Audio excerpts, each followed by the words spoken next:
გამარჯობა ძვირფასებო, ვირჩევთ სახლების სტილებს და აბა მოდით ერთად ავარჩიოთ. მე მგონი ესე იკითხება სასახლე არ არის საჩემო რა ვქნა ახლა.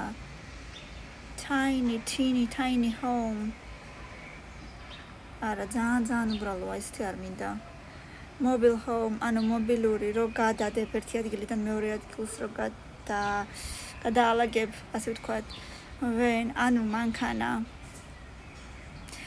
ცუდი არ არის, მაგრამ სხვაც უნდა გქონდეს, ესეთი თუ გაქვს modern.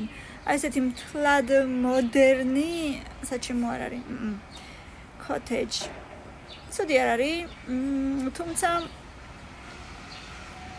ცოტა უფრო დიდი ასაკის რო ყოფილიყავი, მაშინ კი. ეხლა ჯერ არა. Single family, ეს ძალიან კარგია და ძალიან მომწონს ერთ-ერთი ამერიკული სტილი, ასე ვთქვათ. Cabin, ანუ ხის სახლი, ასე ვფიქრობ, მე სავარაუდოდ და მეხუთე ვფიქრობ, რომ მაინც ძალიან სანდო არ არის. Apartment, კარგია ძალიან, მაგრამ კერძო სახლი მირჩევნია. Castle, ეს ნამდვილი სასახლეა. ასეთი პრინცების და პრინცესების მეოთხეზე დავაყენოთ ამჯერად პირველი უფრო საჩემო იყო. შენ რომელი უფრო მოგწონს დაწერე კომენტარებში რა თქმა უნდა და აბა ვნახოთ ვის რა მოსწონს 500 ლაიქი და მეორე ნაწილი აუცილებლად დროებით.